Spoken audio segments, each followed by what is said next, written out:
whole point of my talk show is to show you that even with having a learning disability, I can still amount to something. And at the same time, I'm able to turn myself into an example for people out there dealing with any types of learning disabilities and disabilities to never give up and prove people wrong.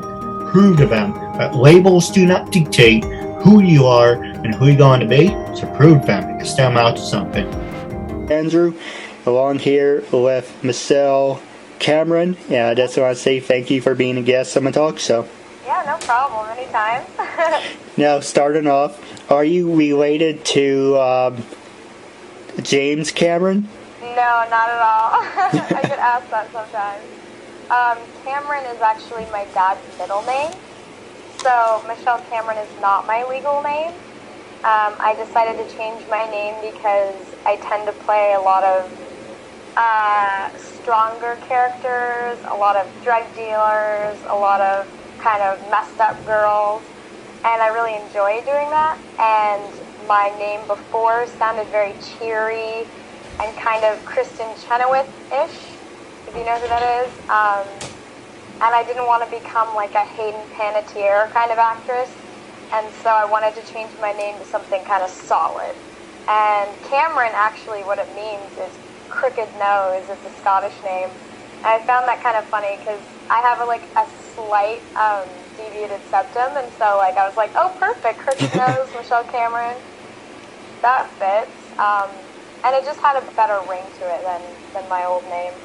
So I've been going with that name since I graduated college in 2013. So it's who I am now in the industry, although I still have to sign my checks with my old name.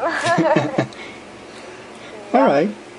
Not related to that guy, though. Sometimes maybe I should sneak it in and be like, going to a premiere and be like, I'm his niece, so you should let me back to the VIP. You can take advantage of it, see how far it goes. He'll be like, Michelle who? And I'll just let me in. What can you tell me about yourself? Well, I'm from the Pacific West. I was born in Washington State. Obviously, you see my flannel. I'm always wearing some kind of Northwest-looking thing when I'm more relaxed. My dad grew up in a big hockey family, and so my uncles all played professional hockey for the Canucks and the 1980 Olympic team for Canada. But so I'm half Canadian, and I didn't have a lot of pride in it when I was a kid because I lived right on the border, and there was always a rivalry. But now I really like that I'm half Canadian. And people will look at me and be like, you don't look like an American. Where are you from? And I'm like, how do I not look like an American? I have blonde hair and blue eyes. What are you talking about? And they'll be like, I'm half Canadian. And they'll be like, oh, Canadians look so different. I don't know what they're talking about, but I guess it explains it for some people. But, yeah, I don't know. What do people think that? I think it's a stereotype, but it's Bret Hart. These two are my hero. Well, this one's my hero, and this one I had a crush on when I was younger. Well, kind of still do. My hero is Bret the Hitman Hart, and I didn't have a crush on Bret the Hitman Hart. I'm not gay or anything. Yeah. Yeah, but the one I had a crush on was Trish Stratus. Is it really true these two are Canadian idols and they're a big thing in Canada, or is that just? I didn't hear too much about them because my dad came from the 1980s kind of hockey stuff, and I mostly heard about it from the perspective of actual players. So I would just hear about Glenn Anderson and Messier and just the guys they were playing with. I never really heard about the sport in the way people watching TV would, because they didn't care to watch it on TV because they played it. Hockey wouldn't play in my house because it was why watch what you do? It's I watch a ton of movies and I see a ton of musicals, but at some level, I don't like going to see things at the level I'm doing it. because I can't watch it without going like, that person's like not acting. That person's really good. Like, I can't stop being like an auditor. Whereas if I go to like IFC and I watch something at like Angelica Cinema and I'm seeing like a really good indie film, or even if I'm watching like Dawn of the Planet of the Apes or whatever, the one that just came out, I'm like, this is awesome, because like they're doing it at such a good level that I can tune out that voice in my head that just went through the whole acting school thing that made you have to sit there and watch people like attempt rather than do. And so when I have to go see like some of my friends' shows, like my friends would be killing it, and then I'm watching a lot of like attempts, and I'm kind of torn back and forth between, which is an asshole thing to say because everyone's making attempts all the time. Like, you know, 95, like that's what's great about being a film actor, is that only one take has to be good. So if you went in the editing room and you saw every single thing I did, you'd be like, who is this girl? Why did they hire her? Like, they paid her for all that? But it's like, no, they paid for the one take.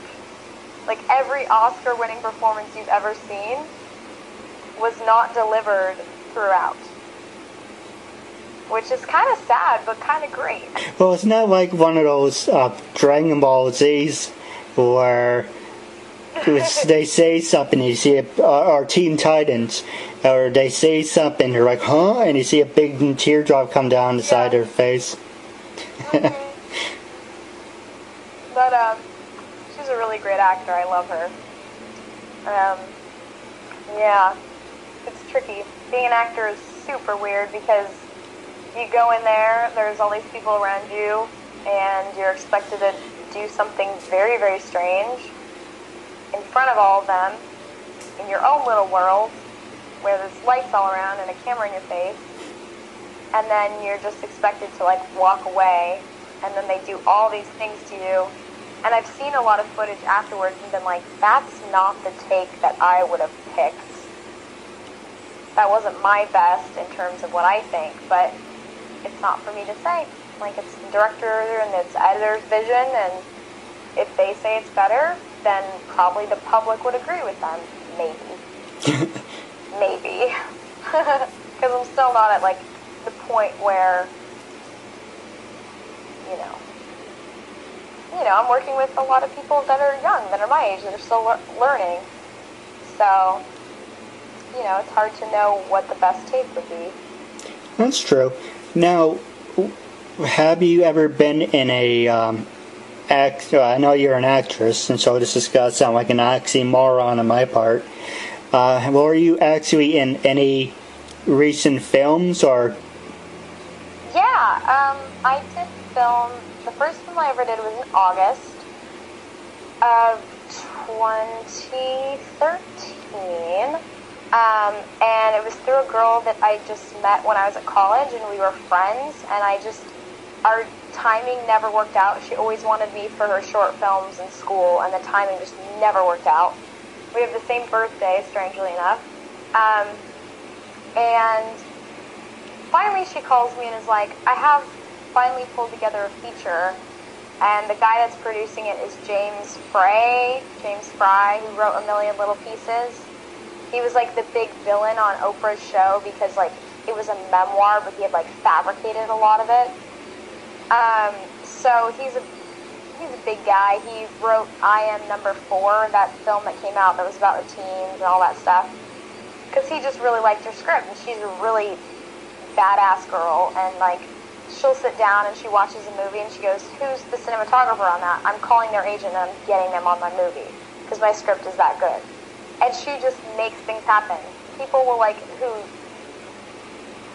she'll come out of nowhere to people and get them to work on her film for like half the price because she's just that persuasive. And I just don't have that ability, and I applaud her every single day. She's my age and it's like probably going to rule the world one day. And she was like, I have this small part for you, and we're going to be filming in Connecticut. I'm like, cool. So she's like, it's a drug dealer, and you have to say this ridiculous monologue about James Franco, and you have to look like shit, and just be nasty with your nasty boyfriend named Tiger. I'm like, Tiger. awesome. Yeah, and my name's Violet, and it's called Those Who Wander. So I show up to set, and I have no idea who anybody is, and I just have to be there for one night, overnight.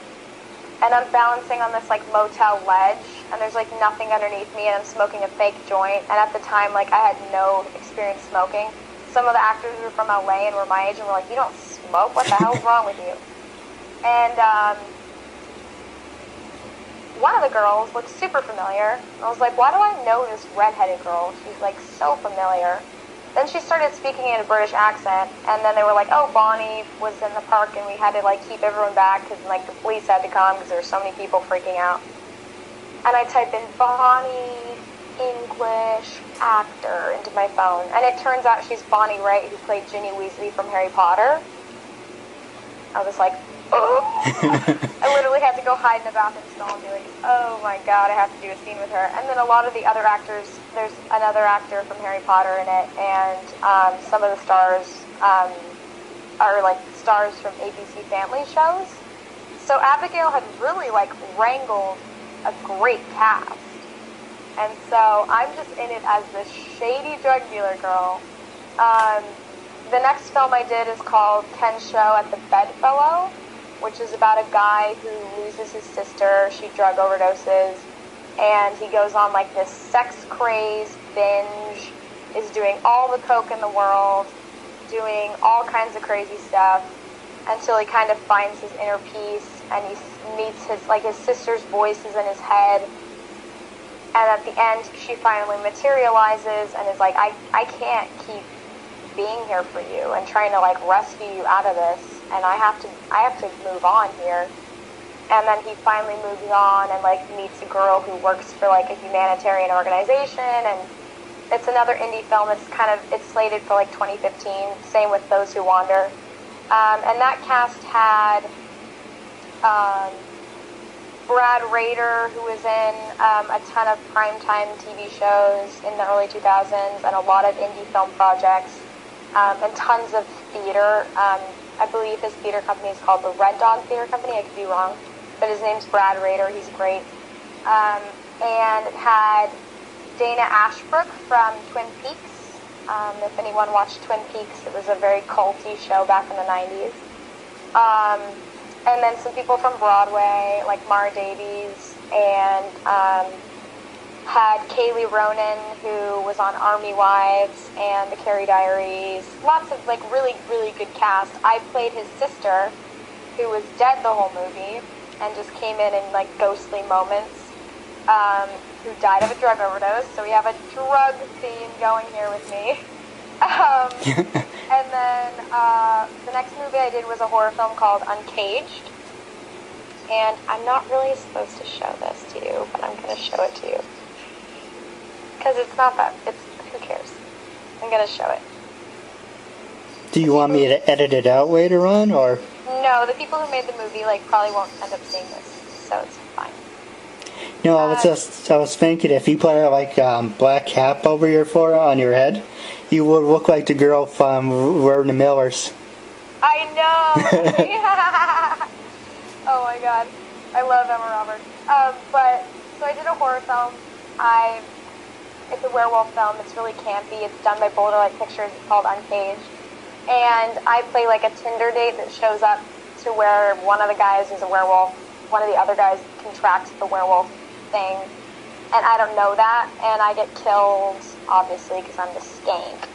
And they just had me in. The producers wanted it to be more gory, so they just had me in for face molding. And I just got sent a picture of the unpainted sculpt of my face. So it's unpainted, but it looks exactly like me, but just really bad. And it needs a wig on it too. They're gonna wig it because they got like a sample of my hair color and everything. And this was made by a girl. She's the most badass FX chick ever. There were heads in the workshop of cast members that I know, and I was like, I know them, and that's their head, and they look so dead. And some of my friends and family have been like, I don't want to see that ever again, Michelle. And I was even asking her, like, how much I could buy this offer for, but she's like, it's so good, I need to make a display. And I'm like, you need to make me another one, and then in 2 years when I get some more money, I'm buying it. But, you can see, oh, let me make sure my thing is on. It looks exactly like me. Let's see how I can hold this up. But it looks exactly like my face, but just there's like my nose is taken out, my eyes have been scratched, and there's even this little arterial situation here with little holes, and I've been scratched across my chest, obviously. But I really like that my nose has been chunked out, and then you can see like my eye is closed, and it looks just like my face. It's perfect. It took like 2 hours just being put in like blue latex and then a casting of like paper mache, almost very heavy. And everyone's like, were you really claustrophobic? And I was like, no, it felt like I was underwater and they were playing music that I liked, so I just felt like I was in like a sensory deprivation chamber or something. Yeah. Actually, I don't know what you just did, but it looks a lot better right now. You look great, by the way. Oh, thanks! I tried to like put on some... It's out of place with the flannel. It's like, who's this girl who's like, makeup, and then like, what's this Kmart shirt? You know? Now, the reason I said it looks better now, before you put the phone in front of the camera, it gave you what this bluish tinge, and then now it's perfect. Now it actually looks like you without the bluish tinge. So Skype, I don't know why it does that. Or something. Maybe the blue tinge will come back. Who knows? I hope not. Ah, it's coming for me. And also the clouds have passed over. I'm in my friend's bedroom because my lease was up July 31st.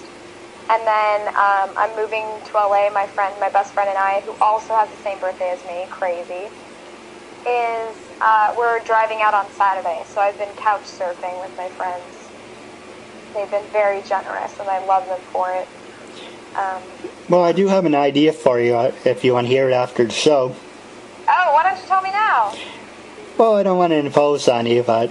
Okay, you can tell me after the show. Now, the next question is, were you a party animal or study nerd in college? I was... See, the thing is that I graduated with honors in 3 years, because in high school I took all the AP classes I could, and so tons of my credits transferred. So I was able to get out of NYU in 3 years. I got honors. I was presented with this Artist and Scholar Award that only 5 kids in the 300 kid department got.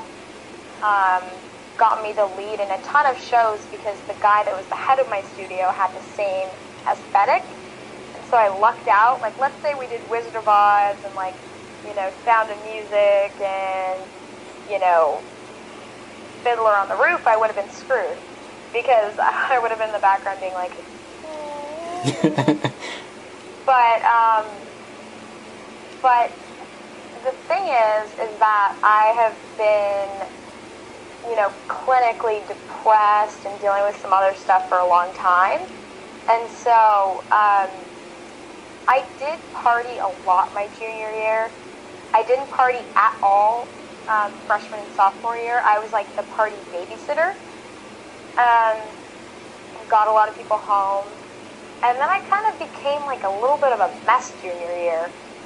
And would be the girl that was would be enabled very easily by other girls. And we'd be like, let's pregame. And then a girl would give me a ton of shots. We'd go to Union Square to get to the party. I'd throw up in the trash can next to the subway. I'd get to the party and I'd go put my arms around every guy there and be like, I just threw up. And they'd be like, that's cute. And then I'd go to the bathroom and use someone's toothbrush. Right? So it was a sad thing, but I think it came out of depression, honestly. But I also have really high anxiety, and so going to auditions for me is always hard to be myself, which is this. Because people respond to this. People don't respond to the Michelle that's hi, I'm so happy to be here, and where do you want me to sit? that's not the person that anyone wants to walk into the audition room. They're like, oh, she's like a mess, you know? It's easier for me to just walk and be like, hey, I'm just going to start, okay? You know, like, just be normal. But it was very hard for me to be like that, so I had some of my best auditions that year when I was hungover. Because when I was hungover, I would come in and be like, okay, what page do you want me to start on? And like, while it was it wasn't necessarily rude, it was just kind of like, it's just an audition, it's just a job. Like, after this, I'm going to go get a ton of Advil and Pedialyte. So, this is just part of the day, folks. This is not the end of the world, which is how auditions really should be. And you get way more roles if you treat it like that. And so, and then after that phase, I went back to being really responsible and just going to a club like maybe every 2 months with one of my friends, and never like going home with anyone ever, because that's not how I roll. Like, I literally came up with dance moves that like pushed middle-aged men away from me at the club. Like, I would just like, dance you away from me because I just don't want to dance with you, and like other people at the club would like laugh because they could tell I was literally dancing people away from me. Yeah, so I guess I would say I had 2 years. I would say I had 2 years sober, 1 semester crazy mess, 1 semester perfect. What about any sports? Were you athletic or? Yeah, in early life, I was the fastest little devil on the soccer field. I was straight up evil. I got it from my dad, because he was a hockey player, where like, if a girl elbowed me, I would keep that in the back of my head the whole game, and I'd be like, I can't wait till I get next to you again, because I'm going to friggin' gut you. Or like, I would get, like, I was always little. I'm 5'2", but I was always the tiniest girl on the field, but had the best balance, and like, I've always had like my dad's muscularity, where I could gain muscle really fast. And so I would take down like a super big girl on the soccer field, but I never ever got a foul, not once. Because they'd be like, well, the big girl took the little girl down, right? And I'd be like, yeah. And then I'd get the kick, and then like, but I was always a center mid, because center mids are very strategic, and they kind of see the field. Like, I never wanted to be a forward. I didn't care about scoring goals. I couldn't have been a defender because I didn't kick really far and I wasn't a brute. But I played center mid, and outside mids have to be like antelope. You know, they have to be able to just run down the field. I was more in that middle range where you're like seeing everything and like making plays and like give and go, like this and that, like watch the defense, like somebody cover that hole, like, you know, that kind of thing. Yeah, but I loved soccer. But as I was on the varsity team my freshman year of high school, but as time came near that I was going to try to get into NYU, because it was my dream school, I lived in a town of 3,000 people that had no drama department at all. I was like, I got to narrow this down, I got to stop with the soccer, and plus it was like drama, I didn't like it. And so I later turned in my junior and senior of high school to cheerleading. I hated the like world of it. I was so anti it, but I like made All-American cheerleader, and I was the captain of the football squad when I was a senior, but I was like really benevolent. But when I was a junior, like, those stories you hear about cheerleaders are all true. Like, you have the mom at the cheer party before the game being like, here, like, have a sip of this, girls. And she's like pouring mimosas for some reason at like 4 o'clock before we're supposed to go to the football game. And all the girls are getting drunk, and I'm like watching, and I was a flyer, so I was like watching my faces and being like, if any of you drink, I'm just not going to fly today. We're going to upset the symmetry, because the right side will not be throwing me up in the air, just so you know. And so I would like wash my faces very carefully because I'm like, you're not going to catch me drunk because you're not going to catch me. So I was very careful. So you have my love and my support, and I also want to thank you, Keith, for having me on your show. This is a great show, and I hope you keep rocking on with it and really get your message out there too.